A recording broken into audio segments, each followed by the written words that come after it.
उन सब के लिए टूल फर्स्ट ऑफ ऑल जो इस्तेमाल होता है ना, जो सबसे टॉप के ऊपर है, वो ट्रेडिंग व्यू का टूल है। इसी के ऊपर एनालिसिस किया जाता है हर किस्म के स्टॉक का, चाहे वो कंपनीज हो, चाहे क्रिप्टो की मार्केट हो, स्टॉक की मार्केट हो। तो ओवरऑल हर किसी का हम जो एनालिसिस करते हैं ना, वो ट्रेडिंग व्यू के टूल पे करते हैं। मोस्ट आपका टूल है, और इसी के ऊपर ही आके बड़े से बड़ा भी जो एनालिस्ट है ना, वो भी यहाँ पे आके एनालिसिस करता है ट्रेडिंग व्यू के टूल के ऊपर ही। आप फ्री में भी इसको इस्तेमाल कर सकते हैं, आप इसको पेड भी इस्तेमाल कर सकते हैं। अगर आप बिल्कुल फ्रेश स्टेज के ऊपर अभी आपने स्टार्ट किया है, तो आप फ्री में भी इसको इस्तेमाल कर लो। आपको इतना डाटा ये प्रोवाइड कर देता है कि आपका काम चल जाता है। उसके लिए ये देखें, मैंने आपसे पहले भी शेयर किया था कि मैं भी इसको फ्री में यूज कर रहा हूँ, और मैंने इसका पेड लेकर भी देखा। वो मेरे पास अल्टरनेटिव पड़ा हुआ है ना, दूसरा अकाउंट भी पड़ा हुआ है। ये जस्ट मैं इसलिए इस्तेमाल कर रहा हूँ ताकि आप लोगों को मैं दिखा सकूँ, आप लोगों के माइंड में ये चीज ना आए कि पैसा लगेगा तो फिर ही हम इन चीजों को इस्तेमाल करेंगे। ऐसा वैसा कुछ नहीं है, फ्री के अंदर मैं इसको इस्तेमाल कर रहा हूँ। और आपको भी इसी के ऊपर सिग्नल बनाकर चेक करवाऊंगा मैं आपको किस तरह से सिग्नल बनाया जाता है, ताकि आप लोग पैसा खर्च ना करो, इसके ऊपर फ्री में इस्तेमाल करो। वैसे भी हम पाकिस्तानी कौम है ना, जुगाड़ू कौम है। तो जब आपको हाजत होगी, ज्यादा आप चले जाओगे आगे फील्ड में, तो फिर चाहे आप इसका अकाउंट बाय कर लो, पैकेज बाय कर लो, मंथली बेस पे हो जाता है बाय, तो आप कर लेना उस टाइम पे। अब यहाँ पे क्या चीज है कि इसके अब मैंने आपको ये भी बता दिया था कि आप किस तरह से प्रोजेक्ट्स को आप ऐड कर सकते हो, ये भी मैंने आपको चीज बता दी थी। मुझे अब आप यहाँ पे मैसेज करके कोई भी ऐसा कॉइन बता दो, या कोई भी ऐसा जो आपके माइंड में कोई प्रोजेक्ट हो जिसका आपने एनालिसिस करना है या आप सिग्नल रेडी करवाना चाहते हैं, उसका लाइव यहाँ पे मैं सिग्नल ऐड करता हूँ आपके सामने, और बना कर भी आपको मैं दिखाता हूँ किस तरह से हम कोई भी सिग्नल बनाते हैं। फ्यूचर का हो या स्पोर्ट का हो, ये जेन में रख लें, फ्यूचर या स्पोर्ट दोनों के अंदर ही एक जैसा ही एनालिसिस होता है। और अभी मैं आपको जब सिग्नल रेडी करते हुए ना, मैं आपको बता दूंगा कि दोनों के अंदर फर्क किस चीज के ऊपर आता है। एक हाईको इनका मैसेज आया, इसके अलावा किसी और को कोई मैसेज तो नहीं है? अगर नहीं है तो फिर मैं हाई को ही पकड़ लेता हूँ। एक्सएलएम, अच्छा, और जो ज्यादा होंगे उसको हम पकड़ लेंगे।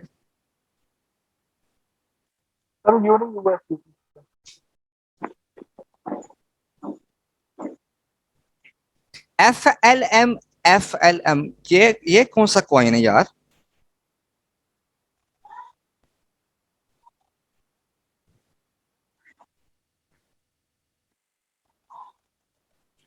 ये कौन सा कॉइन है FLM? मैंने ये अभी आपसे नाम सुना है। TLM है या FTM है? FLM, चलो चेक कर लेते हैं ये कौन सा है, देख लेते हैं अगर हमारे क्राइटेरिया पे आता है। क्राइटेरिया का मैंने आपको बताया था ना, ओपी यूएसडीटी। चलो, ये अब्बास भाई ने जो मैसेज किया ना ओपी वाला, ये आपके लिए बेहतर रहेगा, और ये आपके मार्जिन के अकॉर्डिंग भी आ जाएगा, जहां तक मेरा आइडिया है। ठीक है, ओपी यूएसडीटी अच्छा प्रोजेक्ट है ये, इसको हम ले लेते हैं ओपी को। ओपी, ठीक है, ओपी को ले लेते हैं। यहाँ पे आई थिंक ऐड भी होगा मेरे पास ना, ये मैं चेक कर लेता हूँ। ओपी ओपी ओपी ओपी का आपको सिग्नल भी आई थिंक आया होगा ग्रुप के अंदर।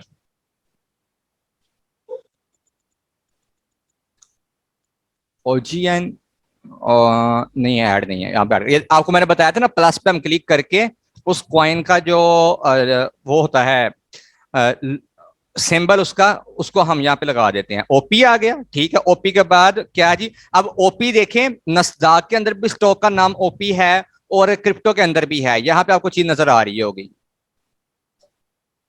इस जगह पे आप देखें, ठीक है, स्टॉक नस्दाक के अंदर।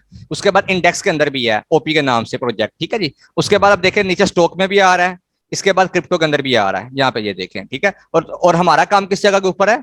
क्रिप्टो के अंदर है। तो हम क्या करेंगे यहाँ पे, सिंपली हम उसके आगे या तो क्रिप्टो के ऊपर क्लिक कर देंगे, ये जो आपको नजर आ रहा है क्रिप्टो लिखा हुआ, या हम यहाँ पे यूएसडीटी लिख देंगे, क्योंकि यूएसडीटी आपको पता है क्रिप्टो के अंदर इस्तेमाल किया जाता है स्टेबल कॉइन के इक्वल।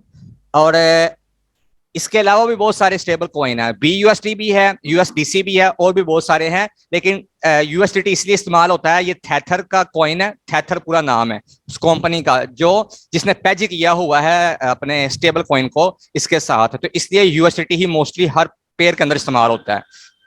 अब USDT जब मैंने लिख दिया है, तो जस्ट मेरे पास क्रिप्टो का स्टॉक आ गया। उनको एल्गोरिथम को पता चल गया कि भाई ये जो प्रोजेक्ट उठाना चाह रहे हैं, ये यूएसटीटी से मुराद क्रिप्टो का प्रोजेक्ट उठाना चाह रहे हैं। तो यहाँ पे उसने एक्सचेंज भी सारी हम मेरे पास शो कर दी है और साथ में उसने क्रिप्टो का भी शो कर दिया कि ये देखो भाई क्रिप्टो का प्रोजेक्ट आ रहे हैं।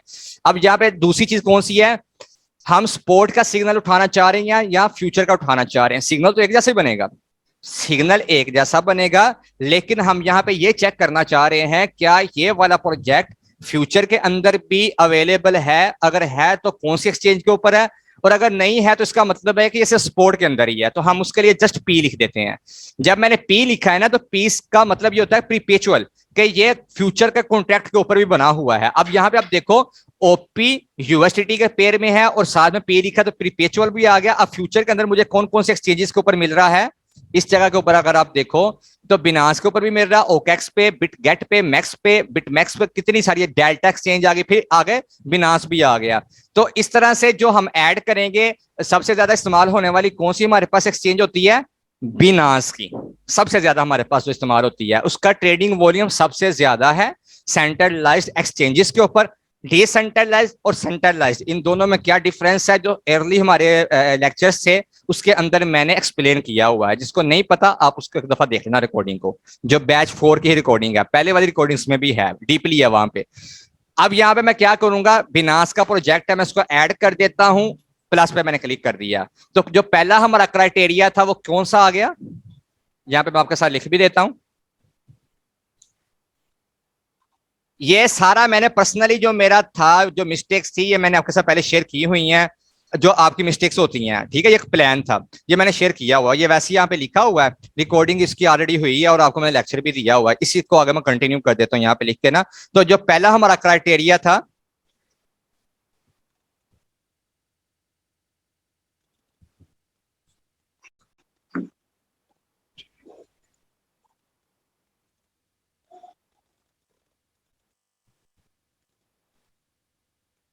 ठीक है जी, पहला कौन सा आ गया हमारा, कि प्रोजेक्ट को तो हमने ले लिया, उसके अंदर हमने 3 चीजें देखनी थी, स्पोर्ट का जो सिग्नल है या फ्यूचर का है, तो दोनों चीजें हमें मिल गई, वो हमने उठा लिया। यूएसटीटी ओपी यूएसटीटी साथ प्रीपेचुअल आ गया और बिनास के ऊपर भी हमारी एक्सचेंज आ गई। तो पहला हमारा क्राइटेरिया कंप्लीट हो गया कि स्पोर्ट प्लस फ्यूचर, उसके बाद प्लस किया आ गया हमारे पास, बिनास की एक्सचेंज आ गई। तो ये हमारा क्राइटेरिया कंप्लीट हो गया। और चौथी चीज इसके अंदर एक और आती है, वो तकरीबन अंडर $1 प्राइस में है, ठीक है जी। ये सबसे बेहतर, जिनके पास मार्जिन कम है ना, जैसे $1000 का मार्जिन है, या अगर किसी के पास मार्जिन है $100 का, तो उनके लिए मैं कह रहा हूं कि ये वाला एक अच्छा कॉइन है, कि ये पंप भी अच्छा होता है, कि 40-50 सेंट $1 ऊपर चला जाता है, यानी कि 2x तक चला जाता है एक दिन में। अच्छा पंप होता है इसका, जो वॉल्यूम है वो अच्छा है। अब दूसरे नंबर पे हम क्या करते हैं, सबसे पहले हम उस प्रोजेक्ट को निकालते हैं बाहर। ये हमने उसको उठा लिया ओपी को, ये आ गया जी हमारे पास, और हम सी मोर पे क्लिक करके चले जाते हैं उसके चार्ट में। आवाज सबको क्लियर है ना, इशू तो नहीं ना आ रहा? क्लियर है सर।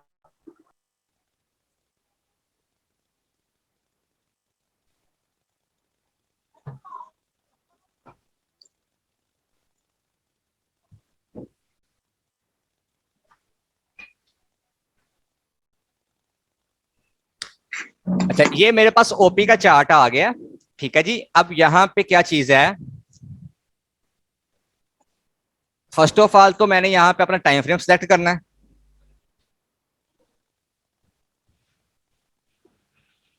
यहाँ पे, ठीक है जी। जो भी मैंने टाइम फ्रेम लेना है, ये डिपेंड करेगा आपके ऊपर कि आप किस टाइप के ट्रेडर हो, ये आप पे डिपेंड करता है, ठीक है ना। कोई बंदा ये नहीं कह सकता कि यार अगर मैं कुछ स्ट्रेटेजी इस्तेमाल कर रहा हूं तो वो सेम टू सेम वो आपके ऊपर भी लागू हो। मेन क्या हमारा मकसद है कि हमने खाना पकाना कैसे है वो चीज सीखनी है, और हर बंदे ने उसके अंदर मसाला किस तरह का डालना है वो अपनी तबीयत के हिसाब से डाल ले, ठीक है। सबसे पहले हम टाइम फ्रेम को सिलेक्ट करते हैं कि हमने कौन सा टाइम फ्रेम लेना। अब कौन सा बेहतर रहेगा वो डिपेंड करेगा आप पे, आप इंट्राडे ट्रेडर हो, आप शॉर्ट टाइम का ट्रेडर हो, या आप स्विंग ट्रेडर हो, ठीक है जी। अब जिस बंदे के पास टाइम ही 4 घंटे का है, यानी कि उसने टोटल टाइम ही ट्रेड के ऊपर 4 घंटे देना है, और वो 4 घंटे की ही कैंडल को पकड़ लेगा तो बेवकूफी करेगा। अब एक 4 घंटे की एक कैंडल के ऊपर वो क्या एनालिसिस कर लेगा, वो नहीं एनालिसिस हो सकेगा ना उसका। तो उसके लिए उसको जाना पड़ेगा कम टाइम फ्रेम के अंदर, कि एटलीस्ट हमारे पास कोई 30 से 40 के करीब या 20 के करीब कैंडल्स आनी चाहिए जिसका हम एनालिसिस करेंगे। अगर 40 घंटे को मैं लेकर चलूंगा तो मैं स्विंग ट्रेडर बन जाऊंगा, कि मैं अगर 20 भी कैंडल ले लूंगा, 20 को भी आप 4 के साथ मल्टीप्लाई कर दोगे तो एटलीस्ट आपके पास 1 वीक का एनालिसिस होना जरूरी है। ठीक है, इस तरह से आपको अच्छा एनालिसिस नहीं मिल सकेगा अगर आप वो एक दिन के लिए ट्रेड कर रहे हो। आपने क्या किया, सुबह आए और शाम को निकलना चाहते हो ट्रेड से, तो आप स्विंग ट्रेडर नहीं हो, आप इवन के इंट्राडे ट्रेडर भी नहीं हो। इंट्राडे ट्रेडर जो होता है ना, उसका भी टाइम तकरीबन 2-3 दिन तक चला जाता है। तो इसलिए आप क्या करो, छोटा टाइम फ्रेम लो। तो उसके लिए मैं क्या करता हूं, 15 मिनट का मैं टाइम फ्रेम में चला जाता हूं। अब ये आ गया मेरे पास 15 मिनट का टाइम फ्रेम भी। ठीक है जी, इस तरह से। अब यहां पे एक चीज की मुझे डिस्टर्बिंग हो रही है, वो क्या कि यार मैं अब यहां से कैसे पता कर सकता हूं कि यहां पे सेल जोन है यानी कि लिक्विडिटी पॉइंट है, या यहां पे डिमांड जोन है। सप्लाई जोन और डिमांड जोन, ठीक है। और सप्लाई जोन को लिक्विडिटी पॉइंट बोलते हैं। लिक्विडिटी इसलिए कि वहां पे सेलिंग शुरू हो जाती है, लिक्विडिटी स्टार्ट हो जाती है, वहां पे सेलिंग प्रेशर ज्यादा आ जाता है तो प्राइस नीचे ड्रॉप कर जाती है। जो डिमांड जोन होता है वहां पे बायर ज्यादा बैठे होते हैं। तो इन दो चीजों को आइडेंटिफाई करने के लिए हम लोग इंडिकेटर का इस्तेमाल करते हैं। 1 आवर का टाइम फ्रेम, देखो 1 आवर का टाइम फ्रेम भी अगर मैं आप कहते हैं मैं 1 आवर से कर देता हूं, उसका तो कोई मसला नहीं है। ये ले मैं 1 आवर पे चला जाता हूं। ठीक है जी, ये ले 1 आवर पे कर लेते हैं। यहां पे एक चीज अपने पास आप लिख लें, नोट कर लें इस चीज को। अगर आप फ्यूचर ट्रेड कर रहे हैं ना, फ्यूचर ट्रेड के अंदर कभी भी बड़ा टाइम फ्रेम आपको कार आमद नहीं रहेगा, आपकी ट्रेड प्रॉफिट वाली भी लॉस में चले जाएगी। फ्यूचर ट्रेड और स्कैल्पिंग, ये दो चीजें हमेशा आपकी शॉर्ट टाइम फ्रेम में होती हैं। 1 minute, 3 minute, 5 minute, maximum 15 minute. ये छोटा टाइम फ्रेम जो आप चूज करते हो ना, ये आपके लिए बेहतर साबित होता है। कहां पे, फ्यूचर ट्रेड में और स्कैल्पिंग के अंदर। अच्छा जी, अब वापस आते हैं। यहां पे दो तरह की कैंडल चल रही हैं आपके पास। एक आपको नजर आ रही होगी ग्रीन कलर की, ये जो ग्रीन ग्रीन चल रही है। एक आपको नजर आ रही होगी रेड कलर की। अब इन दोनों के अंदर किस चीज का डिफरेंस है? जो रेड कलर की कैंडल है ना, वो इस तरफ इंडिकेट कर रही है कि इस जोन के ऊपर सेलिंग हुई है। ग्रीन जो कैंडल है वो इस चीज के ऊपर इंडिकेट कर रही है भाई यहां पे बाइंग हुई है। ये बाइंग जोन है, ये सेलिंग जोन है। यहां पे वॉल्यूम आया है, यहां से वॉल्यूम निकला है। प्राइस एक्शन को आपने मद्देनजर रखना है। और प्राइस एक्शन क्या चीज है वो आपको मैं लिख देता हूं यहां पे। जो दूसरा हमारा क्राइटेरिया आएगा वो क्या है,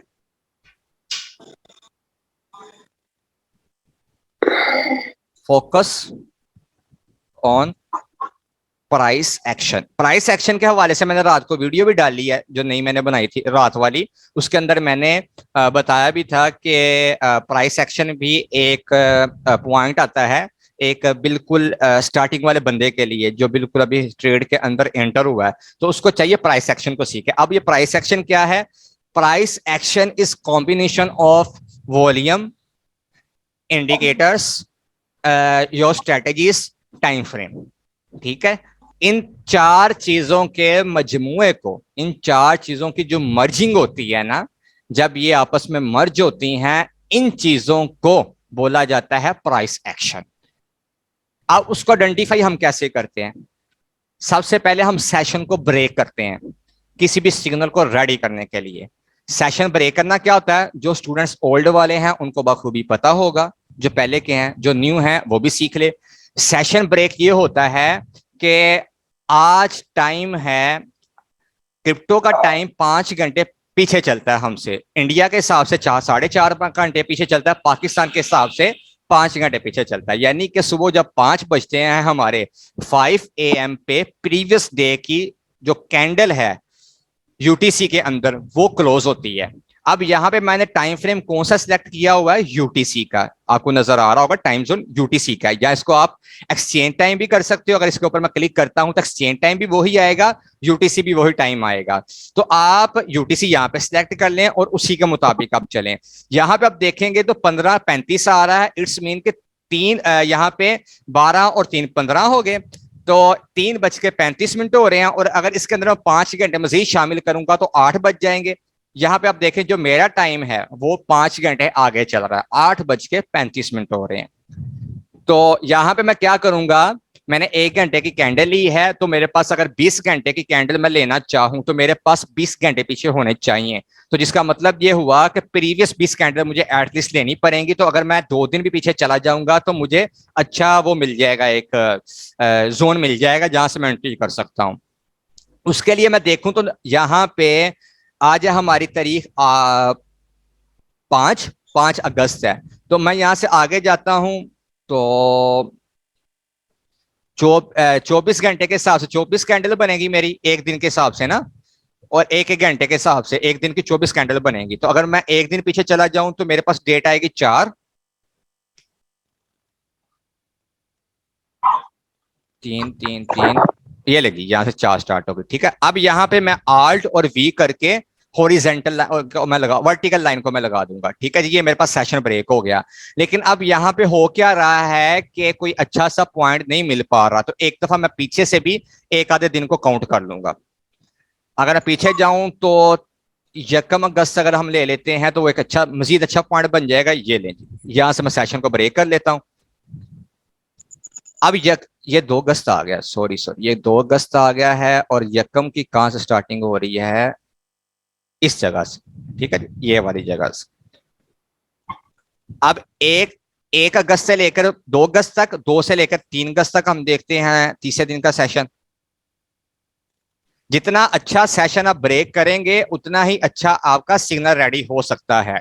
और ये आप लोगों के लिए, ये भी मैं आपको बता दूं, मैं जनरली मैं सेशन ब्रेक नहीं करता अपने सिग्नल के अंदर ना, कभी एक्सपीरियंस इतना हो चुका है कि जब वो उसके पॉइंट निकालते हैं ना वो ऑटोमेटिकली सेशन पीछे निकल आते हैं उसके। तो जब आपकी भी प्रैक्टिस हो जाएगी ना, आपको ये पड़ेगी नहीं जरूरत कि आप सेशन जाकर पीछे ब्रेक करो। ये फर्स्ट ऑफ ऑल तो आपको स्टार्टिंग में इसका वो करना पड़ेगा, प्रैक्टिस करनी पड़ेगी। तो मैं आपको स्क्रैच से लेकर चल रहा हूं जो एक जेन्युइन वे होता है सिग्नल को बनाने का। तो ये 4 तारीख भी हमारे पास होगी ब्रेक, और आज 5 चल रही है, 5 सुबह जाके होनी है ना क्लोज, तो 5 का यहाँ पे मैं सेशन ब्रेक कर देता हूँ। ये लें जी, यहां से 6 स्टार्ट हो रही है। अब यहां पे मेरे पास इस तरह से कैंडल्स आ चुकी हैं।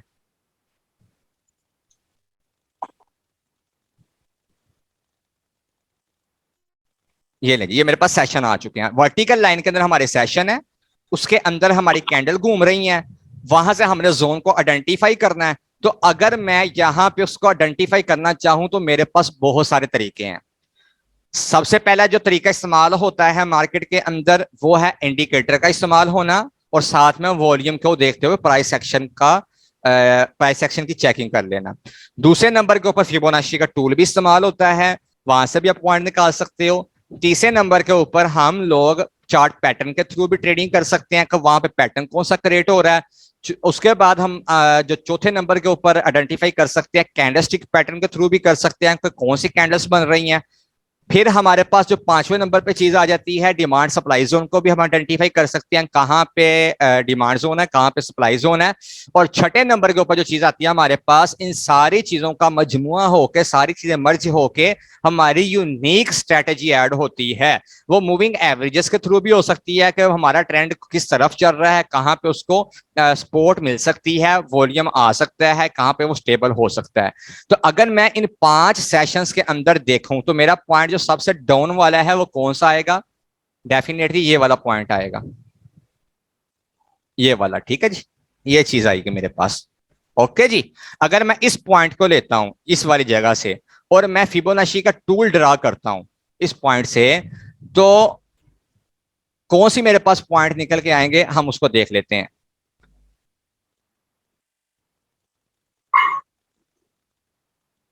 फिबोनाची का टूल आपको यहां से मिल जाएगा, आप उसको अपने फेवरेट में भी ऐड कर सकते हो। यहाँ पे मैंने फेवरेट में ऐड किया हुआ, जस्ट मैं उसको क्लिक करूंगा।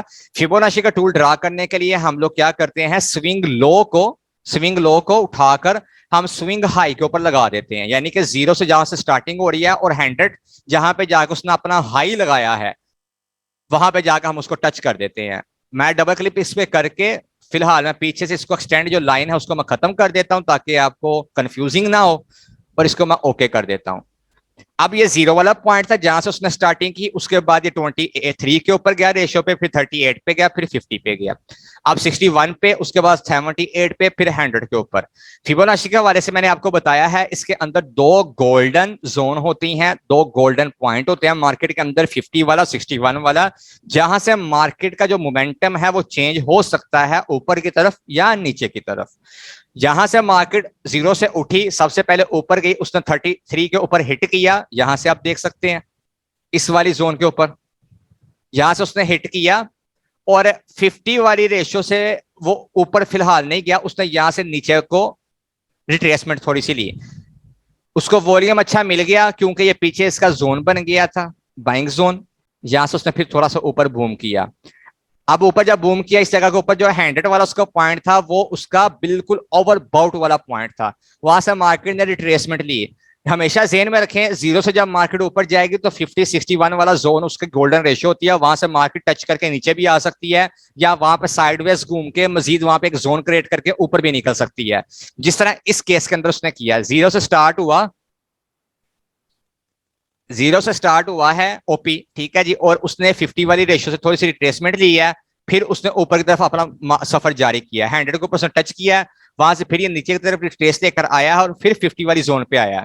अब ये 50 वाली जब जोन के ऊपर आया ना, तो अब इस पॉइंट के ऊपर इसके बाइंग ऑर्डर लग चुके थे, यानी कि ऑर्डर ब्लॉक था ना जो इसका यहाँ पे जिसको हम ओबी कहते हैं, वो बाइंग का लग चुका था। अब यहां से ये ऊपर की तरफ गया है, अब जब ये ऊपर की तरफ गया है तो इस जगह पे इसके सेलिंग पॉइंट बन चुके हैं, यहाँ पे लिक्विडिटी है इसकी, एक यहाँ पे एक लिक्विडिटी का पॉइंट भी आ रहा है। और अगर हम इसका चार्ट पैटर्न देखते हैं, ये देख रहे हैं इस जगह पे, मैं इसका कलर चेंज कर देता हूं ताकि आपको अच्छे से समझ आ जाए। ये देखें इस जगह के ऊपर जब हमने देखा तो लिक्विडिटी थी, वो मार्केट ऊपर की तरफ आई है इस जगह पे, लेकिन वहां पे आप देखें तो एक चार्ट जो है ना परफॉर्म हुआ है। कोई बंदा यहाँ पे मैसेज करके बता सकता है कि अगर इस स्पेसिफिक जोन के अंदर मैं देखूं तो कौन सा चार्ट जो है ना वो परफॉर्म हुआ है, ये दो पॉइंट को देखते हुए मैसेज करके बताएं हाँ जरा, कौन सा पॉइंट शो हुआ है यहाँ पे। असफद आप बता दो, अदिल भाई आप बता दो, चाहे अब्बास भाई आप बता दो, जो लोग प्रैक्टिस कर रहे हैं उनको पता चल जाएगा। डबल टॉप देखा, अब थोड़ा जो प्रैक्टिस कर रहे हैं ना, जो प्रैक्टिस कर रहे हैं उनको पता चल रहा है। और डबल टॉप के अंदर आपको चीज समझ आती है ना, डबल टॉप किस चीज की तरफ इंडिकेट करता है कि मार्केट रिवर्स होती है नीचे की तरफ। डबल टॉप हो, ट्रिपल टॉप हो, तो वहां से मार्केट क्या करती है, नीचे की तरफ रिवर्स होती है। तो यहाँ पे चार्ट पैटर्न से भी आपको पता चल गया कि भाई एक पॉइंट पहले लग चुका है उसका, और अब अगर यहाँ पे मार्केट टच करती है तो यहाँ पे मेरा टीपी बनता है, मैंने यहाँ पे अपना प्रॉफिट बुक करना है। तो यहाँ पे डबल टॉप परफॉर्म हो रहा है और 1 घंटे की कैंडल है, बहुत ही अच्छी आपको वो इंडिकेशन दे रहा है, 1 घंटे का टाइम फ्रेम है, 1 घंटे की एक कैंडल है, तो यहाँ पे डबल टॉप बना। ओके, अब हम चले जाते हैं थोड़ा सा और आगे।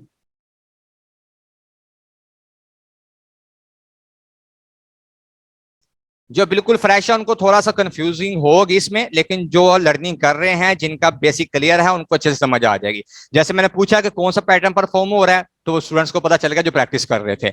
अब यहां पर अगर इसका मैं नीचे वाला पॉइंट देखूं तो क्या इसका ये वाला पॉइंट 50 वाली रेशियो भी बन रहा है, और साथ में क्या ये पॉइंट इसका पहला बॉटम नहीं बन रहा, बन रहा है ना।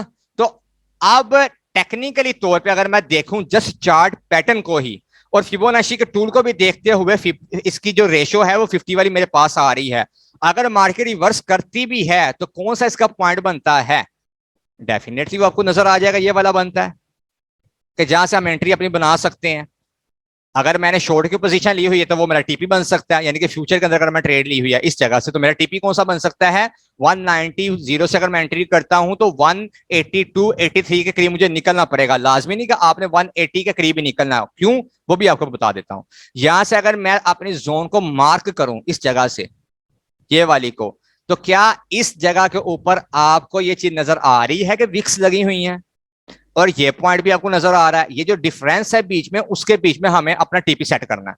अगर आपने शॉर्ट की पोजीशन ली है और अगर आपने यहाँ पे ऑर्डर लगाना है लॉन्ग पोजीशन के लिए या स्पोर्ट के लिए, क्योंकि जब आप स्पोर्ट के अंदर रहते हो उसका एक ही रूल है कि buy buy in the dip sell in the high. ये स्पोर्ट का रूल है। और स्पोर्ट वो कहां पे लागू होता है? लॉन्ग के अंदर, क्योंकि लॉन्ग और स्पोर्ट एक ही चीज होती है। और जो शॉर्ट होती है वो फ्यूचर में आपकी गिनी जाती है कि आप ऊपर जाते हो, कॉइन को भी कानों से पकड़ लेते हो, नीचे आप उसको खेलता है जब मार्केट उसको, आप वहां से प्रॉफिट जनरेट कर लेते हो। लेकिन फ्यूचर के मैं हक में नहीं हूं, जिसने भी करना आपने भी हाथ पे करना है। सिर्फ आपको मैं बता रहा हूं कि इस तरह से सिग्नल को फॉलो करते हैं। अब इस डिमांड के अंदर क्या होगा, जो बेसिकली मेरा यहाँ पे टारगेट आएगा, मैं उसको सेट करूंगा किस जगह पे? इस जगह पे। या मैं 181 के करीब नहीं मैं करूंगा, मेरी कोशिश होगी Alt H लगा के, यानी कि यहां पे मैं अपनी लाइन लगाऊंगा। कौन सी? हॉरिजेंटल मैं लाइन को लगा दूंगा। ये ले ली, हॉरिजेंटल मैं लाइन को लगा दूंगा इस जगह के ऊपर, ऐसे करके, ठीक है जी। और वो कौन सा मेरा पॉइंट निकल रहा है? बेस्ट एंट्री वाला 1.84। आगे जो उसका पॉइंट है, एक सेंट में भी 100 पॉइंट होते हैं, ये याद रखें। डेसिमल्स जो होते हैं ना, जैसे $1 के अंदर 100 सेंट होते हैं, 100 सेंट के अंदर उसके 100 पॉइंट होते हैं। तो हम मैं क्या करूंगा, 84 के बजाय जो मेरा ये पॉइंट यहाँ पे निकल रहा है, मैं 1.85 के ऊपर अपना टारगेट सेट कर दूंगा कि यहाँ पे अगर मैंने शॉर्ट की पोजीशन लिया तो यहाँ से मैं निकल जाऊंगा। अदरवाइज अगर यहाँ पे मार्केट टच करती है, मैं लॉन्ग की पोजीशन लेना चाहता हूँ या मैं स्पोर्ट से उठाना चाहता हूँ, तो यहाँ से मेरा ओबी लग जाए, यहाँ से मैं अपना ऑर्डर उठा लूं, तो वहां पे क्या होगा, मेरा ऑर्डर यहाँ पे उठ जाएगा। इस जगह से परफॉर्म होगा क्या? नीचे वाला बॉटम, फिर यहाँ से मार्केट क्या करेगी? रिवर्स करेगी। वो किस तरह से? यहाँ से मार्केट ऐसे आई, फिर ऊपर आई, यहाँ पे आई। अब तीसरा जो मेरे पास चांस होगा भाई, वो होगा ट्रिपल टॉप का। यहाँ तो उसको ब्रेकआउट देगा, या वहां पे जाके मार्केट रिवर्स करेगी फिर नीचे की तरफ। डब्ल्यू पैटर्न में अब मेरा बनेगा। अब यहां से जो मेरा टीपी बनेगा, वो यहाँ पे मैं आपसे शेयर कर रहा था कि आपका तकरीबन 10% के करीब प्रॉफिट बनता है। अब 10% का मतलब क्या हुआ? कितने सेंट ये बनते हैं कि हमने 185 के करीब से एंट्री की थी, और हम एग्जिट कहां पे कर रहे हैं? अगर हम यहाँ पे ये देखें, जोन ऊपर भी एक मार्क हो रहा है, ये वाला। जैसे यहाँ पे मैंने ग्रीन वाला नीचे किया है ना, फिबोनाची का जो टूल है ना, इसकी मैं बैकग्राउंड को खत्म कर देता हूं, अभी आपको सही से समझ आएगी इस तरह से, ठीक है। अब यहाँ पे आप देखें, जिस तरह से ये मैंने ग्रीन जोन को मार्क किया है ना, इसी तरह से ये ऊपर की तरफ भी एक जोन मार्क हो रहा है। अगर मैं इस चीज को देखूं, तो इस जगह के ऊपर कौन सी हमारे पास पॉइंट निकल के आ रहा है? क्योंकि विक्स की सारी गेम होती है, ये जेर में रखिएगा। अब 185 के करीब से मैं एंट्री कर रहा हूं, और 189 के करीब का ये मुझे टारगेट दे रहा है, और ऊपर का भी दे रहा है, यानी कि 5-6 सेंट का डिफरेंस दे रहा है मुझे कि भाई पॉसिबल है, ऊपर जा सकता है, लेकिन ये भी पॉसिबल है यहां से भी रिवर्स हो सकता है।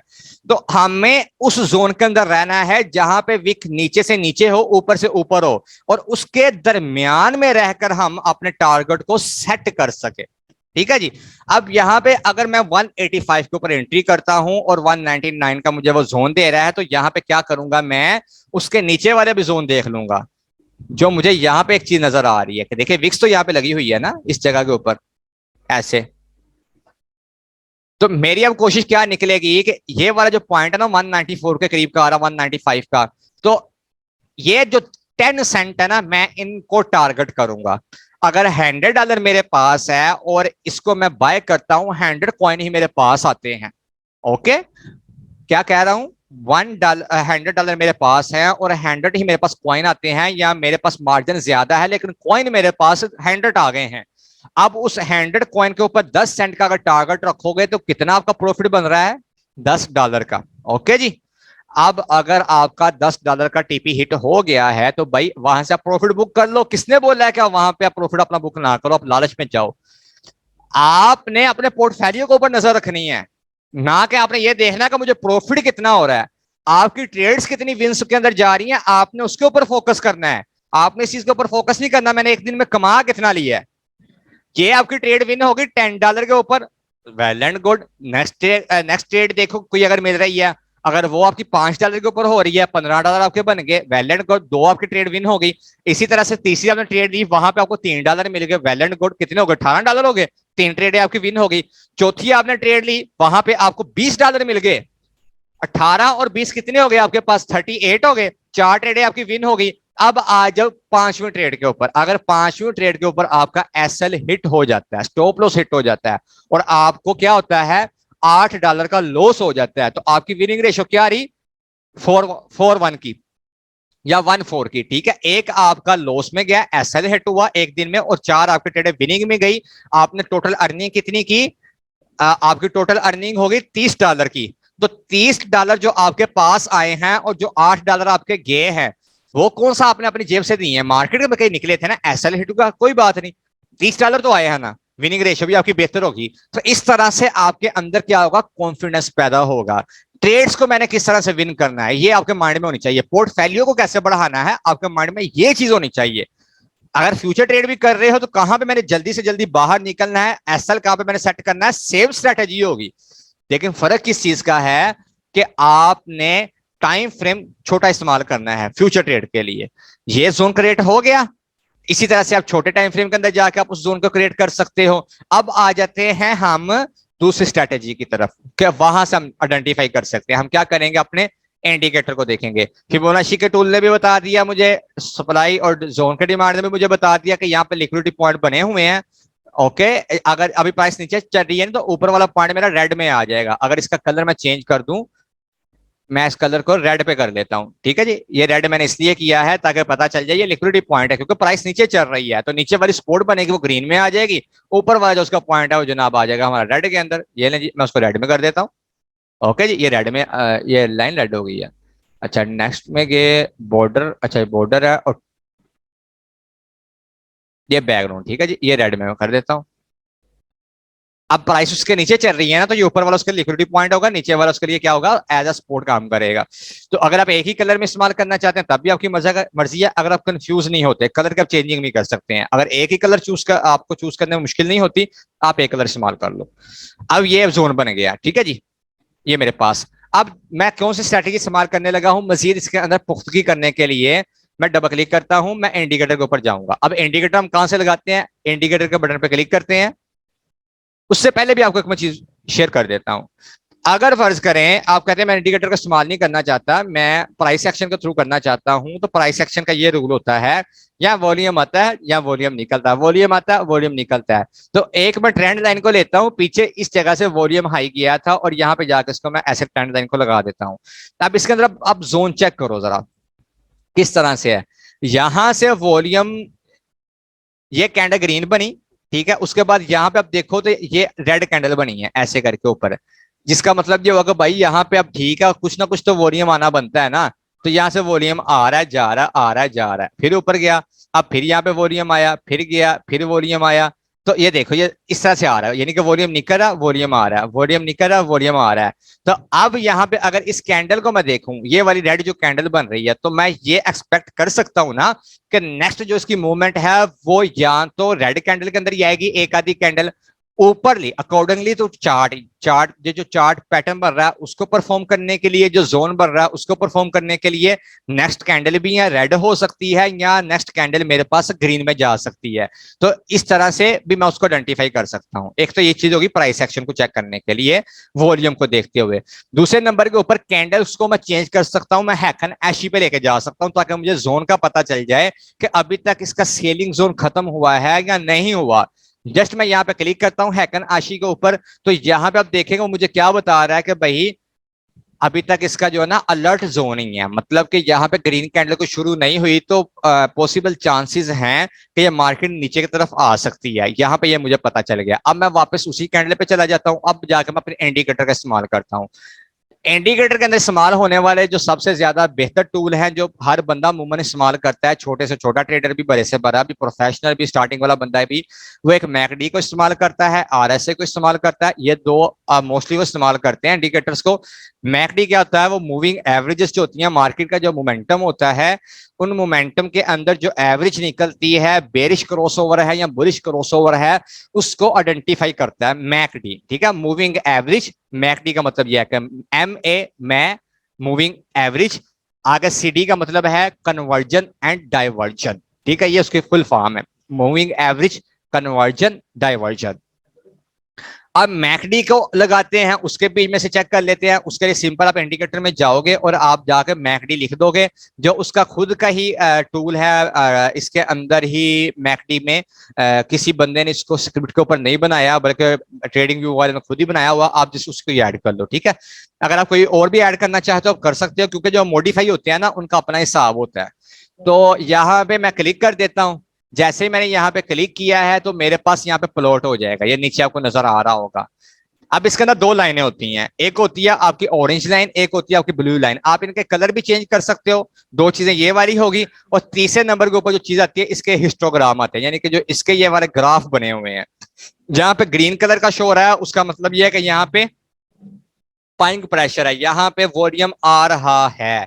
जो हल्का सा डल हो जाएगा, लाइट ग्रीन हो जाएगा, उसका मतलब यह है कि यहाँ से वॉल्यूम थोड़ा सा निकला है, लेकिन अभी तक बुलिश मोमेंटम है।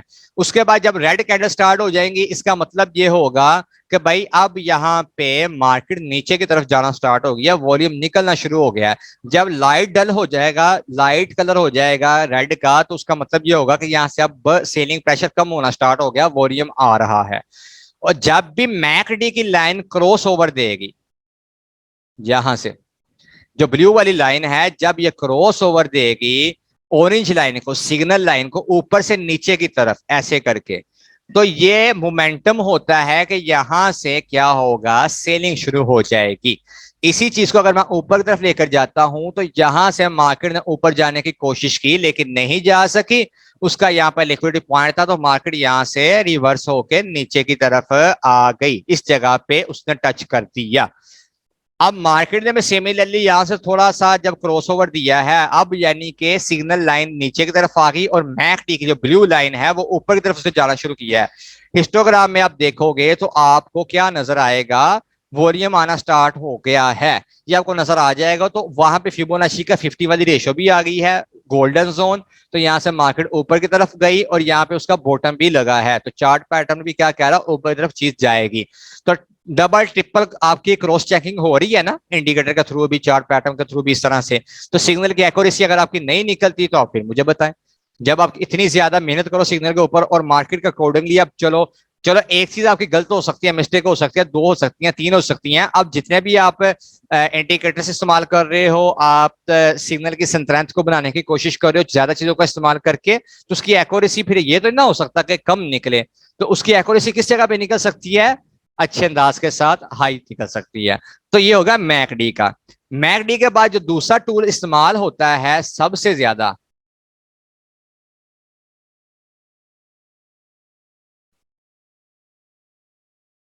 अब जो मैकडी के अंदर एक चीज चल रही होती है ना, मैकडी जस्ट आपको डायवर्जन बताता है कि जहां से आप आइडेंटिफाई कर सकते हो, और मैकडी आपको बड़े टाइम फ्रेम के अंदर अच्छी मोमेंटम देता है, ये जेर में रखिएगा।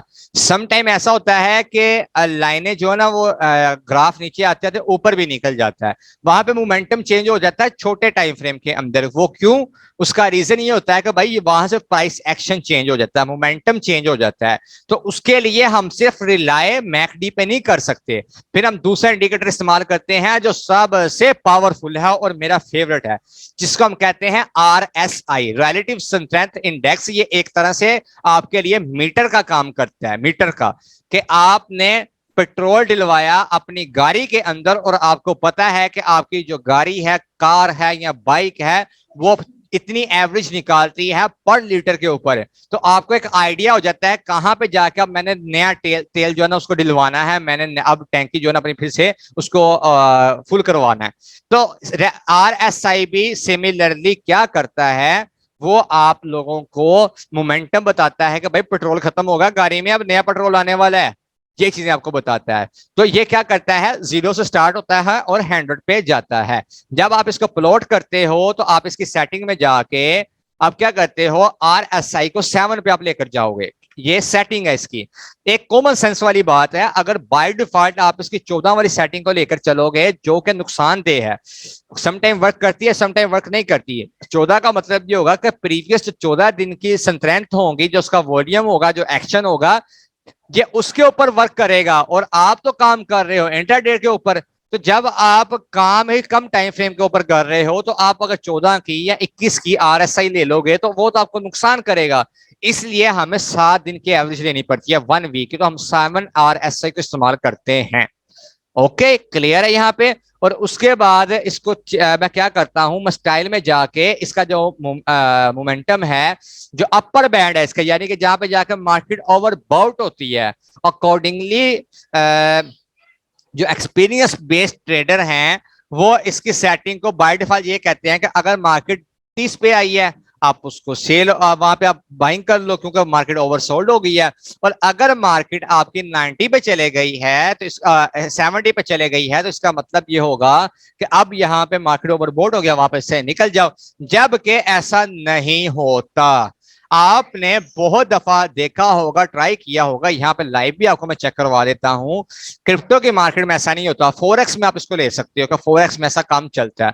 क्रिप्टो के अंदर वोलेटिलिटी बहुत ज्यादा है। मार्केट गिरने पे आए ना, आरएसआई की 5 तक भी चले जाती है, 10 तक भी चले जाती है, 20 तक भी चले जाती है, इवन के 2 तक भी चले जाती है।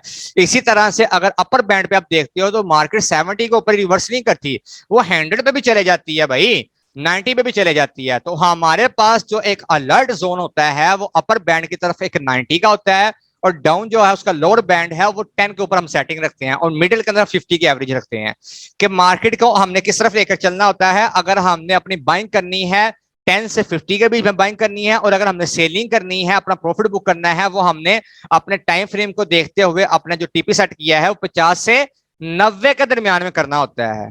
क्लियर है यहाँ पे। तो सेटिंग क्या आ गई हमारी आरएसआई की, लोअर बैंड 10 का आ गया, अपर बैंड हमारा जो है बैंड हमारा 90 का आ गया, दरमियान में 50 का आ गया। और हम उसके अंदर क्या करेंगे, लोअर बैंड को हम ग्रीन कर लेंगे ताकि हमारी समझ में आ सके सपोर्ट के तौर पे, अपर बैंड को हम कर देंगे रेड के ऊपर ताकि हमारी समझ में आ सके जी कि ये हमारी अलर्ट जोन है। और जो दरमियान वाला है वो हम कोई भी कलर रख लेते हैं, हम उसको ब्लैक ही रहने देते हैं, व्हाइट रहने देते हैं, और उसके बाद बाय डिफॉल्ट में जाके सेव एज डिफॉल्ट पे क्लिक करके हम इसको ओके कर देते हैं। तो ये सेटिंग आपकी परमानेंट हो जाएगी। जब भी आप इसको कट करोगे तो उसके बाद क्या होगा, जब इसको आप लगाओगे तो ये इसी सेटिंग के ऊपर आएगा। अब यहाँ पे मुझे थोड़ी सी घिची मिची सी चीजें नजर आ रही हैं। मैं क्या कहना चाह रहा हूँ यहाँ पे कि मैं इसको मेरा माइंड है कि यार मैं इस टूल को ना एक ही जगह पे मर्ज कर दूं ताकि चार्ट मेरे पास वाजे हो जाए। तो मैकडी को मैं उठाता हूं और यहाँ पे मूव पैनल अप पे मैं क्लिक कर देता हूं। ये पैनल मेरा ऊपर चला गया वॉल्यूम से ऊपर, इसको मैं ऊपर फेंक देता हूं, ये मेरा टॉप पे चला गया। इसी तरह से मैं नीचे उठाता हूं अपने आरएसआई को और इसको मैं उसके ऊपर लेकर चला जाता हूं। अब आरएसआई को मैं मर्ज करना चाहता हूं मैकडी के अंदर। ये 3 डाउट आपके पास आ रहे हैं, उस पर क्लिक करो, मूव पे जाओ और क्या करो, एक्साइटिंग अ पैनल अबव, इसके ऊपर मैं क्लिक करता हूं तो मेरी आरएसआई कहां पे चले गई है, वो ऊपर की तरफ चले गई है मैकडी के अंदर। लेकिन यहां पे मैं ये कहता हूं कि भाई जो आरएसआई ना वो लेफ्ट साइड पे आ रही है, ये राइट साइड पे आ जाए क्योंकि राइट साइड पे देखने में आसानी रह जाती है। तो मैं यहाँ पे क्या करता हूँ, इसको मैं दोबारा से एग्जिट करता हूँ, यानी कि मैं कंट्रोल जी कर लेता हूँ, फिर भी बाहर आ जाएगा। जी यहाँ पे आ गया। अब पहले मैं आरएसआई को ऊपर भेजूंगा और उसके बाद मैं मैकडी के ऊपर डॉट जो ट्रिपल डॉट है वहां पे क्लिक करके मुंह पे क्लिक करके एग्जैक्टिंग पैनल अबव मैं कर देता हूं। अब यहाँ पे क्या होगा, आरएसआई की जो ये साइड पे शो कर रहा है 44 के ऊपर चल रही है आरएसआई मेरी, वो एक साइड पे आ गई है। ठीक है जी। अब यहाँ पे कलर की आप अपने हिसाब से सेटिंग कर सकते हैं। मुझे तो ये सूट करता है, मुझे आजमाइश नहीं होती, मेरी प्रैक्टिस हो चुकी है। और अगर मैं इसको बैक साइड पे इसकी मैं बैकग्राउंड को भी खत्म करना चाहता हूँ ताकि मुझे मजीद आसानी हो जाए तो मैं उसको भी कर सकता हूँ। इनपुट पे इस पे जाके बैक साइड जो इसका है आरएसए का बैकग्राउंड, इसको मैं खत्म कर देता हूँ यहाँ से। ठीक है जी, ये लीजिए खत्म हो गया। अब मेरे पास लाइनें वाजे हो गई हैं कि मैं इसको देख के अच्छे से ट्रेड ले सकता हूँ। अब प्राइस एक्शन का भी मुझे पता चल गया, ऊपर भी मुझे पता चल गया। अब ऊपर मुझे मार्केट क्या कह रही है 1 घंटे के हिसाब से, अगर इसका मैं क्रॉस चेक करता हूँ। अब्बास भाई ये स्पेशल आपके लिए है। अब इन दोनों का कॉम्बिनेशन अगर मैं करूं तो मेरा जो क्राइटेरिया है उसके मुताबिक मुझे चीजें नजर आ रही हैं कि भाई यहाँ पे सेलिंग प्रेशर है, अच्छे से वाजे नहीं है 1 घंटे के अंदर। और इस जगह के ऊपर अगर मैं देखूं तो ये इसके अंदर है, इसका नीचे आना बनता है, यानी कि आरएसए इसकी नीचे आ सकती है, यहाँ से इसकी क्रॉसिंग भी हो सकती है ऑरेंज लाइन के साथ। तो ये वाला मेरा ऑलमोस्ट पॉइंट बनता है जहां पे जाके मैं एंट्री कर सकता हूँ। ये 1 घंटे के हिसाब से मुझे चीज नजर आ रही है। लेकिन अगर मैं इसको लेकर चला जाता हूं 15 मिनट के टाइम फ्रेम के ऊपर, तो वहां पे मुझे क्या कह रहा मोमेंटम, वहां पे भी कह रहा है कि भाई अब अभी तक इसके अंदर प्रॉपर तौर पे क्रॉसओवर नहीं हुआ, 38 के करीब आरएसआई चल रही है।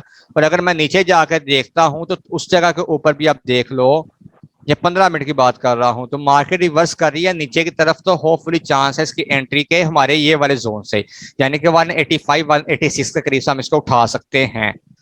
अब मजीद इसके अंदर पुख्तगी करने के लिए मैं 5 मिनट में चला जाता हूँ, तो 5 मिनट के अंदर क्या मोमेंटम दे रहा है मुझे, और डबल क्लिक करके मैं अपने यहाँ पे चीजों को देख लेता हूँ। तो यहाँ पे मुझे पॉइंट मिल रहा है कि भाई मेरी एंट्री बन सकती है। बड़े टाइम फ्रेम के अंदर क्या है, कभी वो कह रहा है वेट कर लो, तो आप एक एंट्री यहाँ पे इसकी कर लो इस पॉइंट के ऊपर 190 के ऊपर, दूसरी एंट्री आप कर लो किस जगह के ऊपर 185 के ऊपर। 190 के ऊपर अगर आप एंट्री कर रहे हो तो 195 के ऊपर आप निकल जाओ, कितना प्रॉफिट आपका यहाँ पे बनता है अगर इस जगह पे एंट्री करते हो 190 के ऊपर।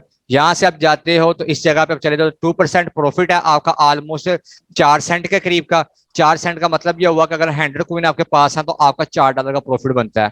200 आपके पास कॉइन, आपका $8 का प्रॉफिट बनता है। 500 आपके पास कॉइन है तो आपका $20 का प्रॉफिट बनता है, जस्ट 3 सेंट के ऊपर। और अगर आप कहते हो कि नहीं मैंने वेट करना है इसका, मुझे मेरे अकॉर्डिंगली जो मेरा एक टारगेट है वहां पे मुझे एंट्री मिले, फिर आप वेट कर लो या वहां पे जाके आप टीपी लगा के अपना छोड़ दो, यानी कि ऑर्डर उठाने के लिए सपोर्ट के अंदर अगर आप हो तो वहां से आपका ऑर्डर उठाया जाएगा, और जब मार्केट दोबारा से रिवर्स करके ऊपर आएगी वहां से आप निकल जाओ। यहाँ तक क्लियर हो गया, स्ट्रेटेजी की समझ लग गई है आपको, कोई यहाँ पे इशू तो नहीं आ रहा, मैसेज करके आप पूछ लें। मेरी तरफ से सिग्नल मेकिंग जो है वो क्लियर है। और कल हम किसी और स्ट्रेटेजी के ऊपर देखेंगे जो मार्केट के हिसाब से चल रही होगी, उसके ऊपर हम वर्क करके चेक करेंगे कि सिग्नल किस तरह से हम रेडी कर सकते हैं। तो ये अभी आपका एक जोन बन चुका है, जो मेरी नजर के अंदर कौन सा पॉइंट बन रहा है हमारा, अगर हम यहाँ पे अपना टीपी सेट कर भी देते हैं तो यहाँ पे मैं लिख देता हूँ, हमारा ये वाला एंट्री पॉइंट बनता है। ओके जी, ये वाला। और या प्राइस को अगर मैं अलर्ट करता हूं तो कौन सी पॉइंट ऐसा आ रही है, 185 के करीब की आ रही है। और अगर ऊपर की तरफ हम निकलना चाहते हैं अपने ट्रेड में से, तो कौन सा पॉइंट हमारे पास आ रहा है, 195 के करीब का आ रहा है। और यहाँ पे हमें क्या लिख देता हूँ, टीपी लिख देता हूँ। जिसने ऊपर वाली साइड से निकलना है वो ऊपर वाली साइड से भी निकल सकता है। ये TP1 हमारा आ गया, उसके बाद हमारा TP2 क्या आएगा इस पॉइंट के ऊपर, जिनको पता नहीं ना चलता कि भाई कहाँ से निकले कहाँ से एग्जिट करें, ये प्राइस उसकी आ रही है, ठीक है जी। उसके बाद तीसरा जो हमारे पास टीपी आएगा, जो रेयरली यहाँ पे टच कर सकता है, करने को कर भी देगा, नहीं करता तो कोई बात नहीं, आप पीछे से भी निकल सकते हो, जो नीचे वाली जो आपके जोन है वहां से निकल सकते हो। तो ये टीपी आ गया आपका 3 वाला। उसके बाद ये ले जी, तो इस तरह से आप अपने सिग्नल को क्रिएट करके वहां से आप निकल सकते हो। ये आपका टीपी आ गया, ओके जी। तो हमारा जो क्रिप्टो के अंदर फर्स्टली हमारा टारगेट होता है ना, वो अमूमन हमारा TP1 ही होता है।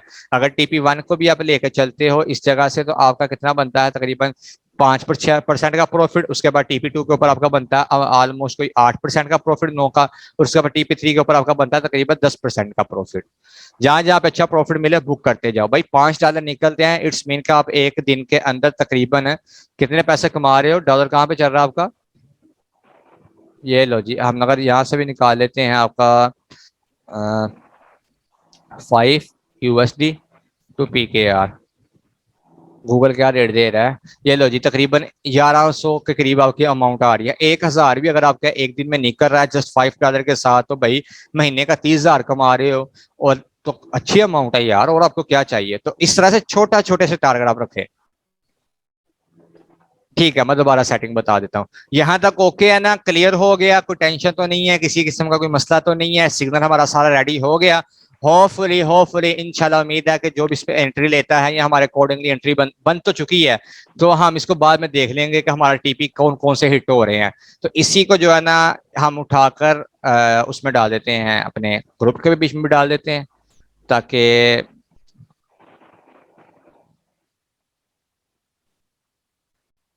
ओपी कॉइन, ठीक है जी। ये ले जी, हमने इसको यहाँ पे डाल दिया। ये लो जी, ये रिवर्स हो रहा है नीचे की तरफ। 5 मिनट के टाइम फ्रेम में, तो हमारी जो एंट्रियां लगी हुई हैं वहां से अपनी एंट्रियां लगा सकते हैं। ओके जी, 185 के ऊपर भी लगा सकते हैं, और अगर शॉर्ट की पोजीशन लगाइए वहां से भी कर सकते हैं। सेटिंग आपको मैं दोबारा बता देता हूँ। सेटिंग इस तरह से है, इंडिकेटर में पहले खत्म कर देता हूँ। ओके जी, उसके बाद हाँ, ये एक और टूल था जो मैंने इस्तेमाल किया था, जिसको हम कहते हैं स्विंग। ये भी एक इंडिकेटर है जो खुद ब खुद ही आपको निकाल के दे देता है कि आपकी कहाँ पे बाइंग बनती है, कहाँ पे आपकी एंट्री बनती है। अब यहाँ पे आप देखें, उस टूल ने बाय डिफॉल्ट ही आपकी वो की है, सेटिंग कर दी है कि कहाँ कहाँ पे इसको रेजिस्टेंस है, किस जगह के ऊपर आप यहाँ से निकल सकते हो। तो अगर नीचे वाला पॉइंट देखो तो क्या उसने हमारे पॉइंट के करीब ही एंट्री बताई हुई है ना, कि ये लो भाई 185 के करीब से भी एंट्री कर सकते हो, उसके बाद आप 186 के ऊपर भी एंट्री कर सकते हो। और अगर आपने एग्जिट करना है तो ये वाले जो रेड कलर के डॉट्स हैं यहाँ पे भी आप एग्जिट कर सकते हो, ऊपर वाले रेड से भी आप एग्जिट कर सकते हो। तो उसने आपको बता दिया है। तो ये भी आप इंडिकेटर इस्तेमाल कर सकते हो। इस इंडिकेटर का नाम है, आपने इंडिकेटर में जाना है और SWI लिखना है आपने, ये वाला आपको मिल जाएगा। पैटर्न स्मार्ट बंदा है, जिस बंदे ने इसको वो किया है, डेवलप किया है। आप इसको अपने फेवरेट में ऐड करके आप इसकी सेटिंग प्लॉट कर सकते हो। ये भी बाय डिफॉल्ट ही है। यहाँ से इसको मैं फिलहाल कर देता हूँ क्लोज, और उसके बाद इंडिकेटर में जाता हूँ, मैं अपने मैकडी को ऐड करता हूँ। ये लीजिए मैकडी मेरे पास आ गया। सेकंड है मेरे पास RSI, इसको मैं लगा देता हूँ। अब ये दोनों पैनल मेरे पास आ चुके हैं। मैकडी को मैं उठाकर पहले ऊपर फेंक देता हूँ। आप जहाँ पे मर्जी इसको कर लो, आपकी अपनी मर्जी है, लेकिन मैं इसको टॉप पे रखता हूँ। उसके बाद मैं चला जाता हूँ RSI के अंदर। अब RSI को पहले मैं ऊपर कर लेता हूँ ताकि मेरे पास RSI राइट साइड पे वाजे हो जाए। RSI की सेटिंग करने के लिए आप सेटिंग में जाओगे, उसके बाद आप जाओगे इनपुट में, RSI की लेंथ को आप 7 पे क्लिक कर दोगे। उसके बाद स्टाइल में आप जाओगे तो अपर बैंड को आपने 90 पे कर देना है, रेड कलर कर लो उसका, ठीक है। लाइनों को जिस तरह से आपने एडजस्ट करना, लाइन करनी है, डैश लाइन करनी है, डॉटेड करनी है, आपकी अपनी मर्जी है। मिडिल आपकी 50 रहेगी, कलर कोई भी कर लो जो आपको सूटेबल लगे। जो लोअर बैंड है उसके ऊपर आप क्लिक करके उसको ग्रीन कर लो और 10 पे सेट कर दो। तो इस तरह से आपकी एक सेटिंग आ जाएगी। बैकग्राउंड अगर आपने रखना है तो आपकी अपनी मर्जी है, और अगर आपने नहीं रखना तो आप उसको अनचेक करके डिफॉल्ट पे क्लिक करते सेव एज डिफॉल्ट कर दो और आप इसको ओके कर दो। ठीक है जी, अब ये ओके हो गया है। अब मैं क्या करूंगा, मैं मैकडी के जो 3 डॉट है इसके ऊपर मैं मोर पे क्लिक करके मूव पे जाऊंगा। मूव पे जाने के बाद एग्जैक्टिंग पैनल के ऊपर मैं क्लिक करूंगा, पैनल अबव पे। इस पे मैंने क्लिक किया है तो वो उसके अंदर मर्ज हो गया है, तो मेरे पास जो फ्रेम है वो वाजे हो गया। तो इस तरह से हम अपना सिग्नल रेडी करते हैं। तो यहाँ पे हमारी क्लास आज की खत्म होती है, कि जिसके अंदर मैंने आपको बता दिया सिग्नल को किस तरह से बनाया जाता है, इंडिकेटर को किस तरह से इस्तेमाल किया जाता है, स्ट्रेटेजीज को, मुख्तलिफ स्ट्रेटेजीज को किस तरह से कंबाइन किया जाता है। तो कोई क्वेश्चन है आप पूछ लें यहाँ पे।